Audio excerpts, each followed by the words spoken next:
We all know what competing for profits is, but what about competing for good? Lisa Cowan, who recently graduated from Cass EMBA program, wrote her business mastery project about humanitarian competition. Ask her what it is about.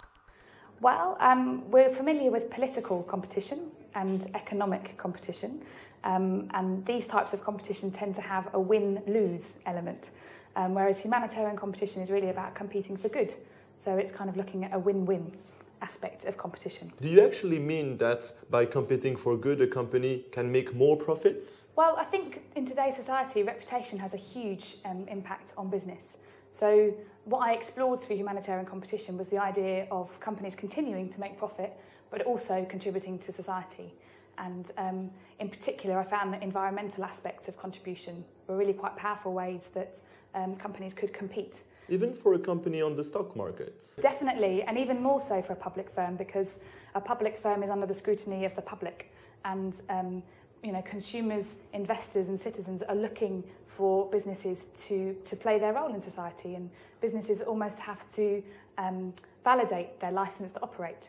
And BP came up a lot in my discussions as a business that has put a lot of money into the environment, into education, into societal good, but then actually how they operate as a business, of course, has created incredible destruction. So people are really suspicious of companies just doing it for the sake of being seen to be good. People are increasingly expecting companies to actually be good. One of your case studies was about Barclays Global Investors, who manage billions of pounds worth of assets. I spoke to Lindsay Tomlinson, who at the time of the mutual fund scandal, he was the vice chairman of Barclays Global Investors, and he talked about the fact that people inherently want to do good, and people don't set out to make negative business decisions, but that pressure can have a huge impact on people. So what's important for a business is to create an environment where doing good is celebrated. So he simply instigated a series of one-to-one dialogues which emphasised the importance of doing the right thing because it's the right thing to do. And so he created trust within the organisation with the belief that that would also create trust outside the organisation, that they would develop a reputation for doing good. And at the time of the mutual fund scandal, there was some reputational questions about other businesses, but Barclays Global Investors had a solid reputation as being a company that could be trusted. And so overnight, billions and billions and billions of dollars of funds went into their asset management because they were trusted to do the right thing. Is it why they did quite well during the crisis? Yes. Yeah, I would maintain that. United Biscuits was another of your case studies, and they have a strong desire to do good. Well, actually, with United Biscuits, it's quite interesting because they're a private business and they're very profit-driven. So what happened was they created a competition against all of their sites, and sites were awarded points for how much they reduced their waste, their water use, their energy use. And within 2 years, as a business, their water reduction was 28%, carbon reduction from transport was 29%, and they achieved zero waste to landfill. So just in the space of 2 years, by harnessing this competitive nature of people. And they harnessed something which I found is a really interesting part of the idea of competition, is that human beings are naturally competitive, and human beings quite like to win.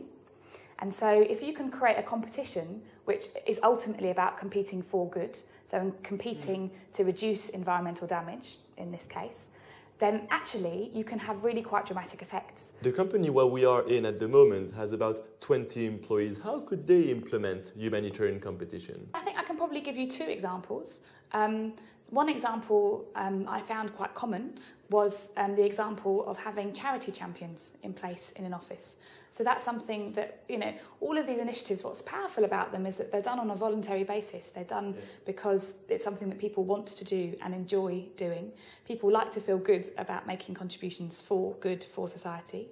And so this competing for good idea, this idea of competing for the sake of humanity, can be introduced with maybe a competition in who can raise the most amount of money or who can make the biggest impact on society. So a number of the businesses I spoke to had things like awards dinners, once a year, which celebrated those that had really made the most incredible efforts. So really celebrating great efforts for good, as opposed to punishing, a lack of effort for good.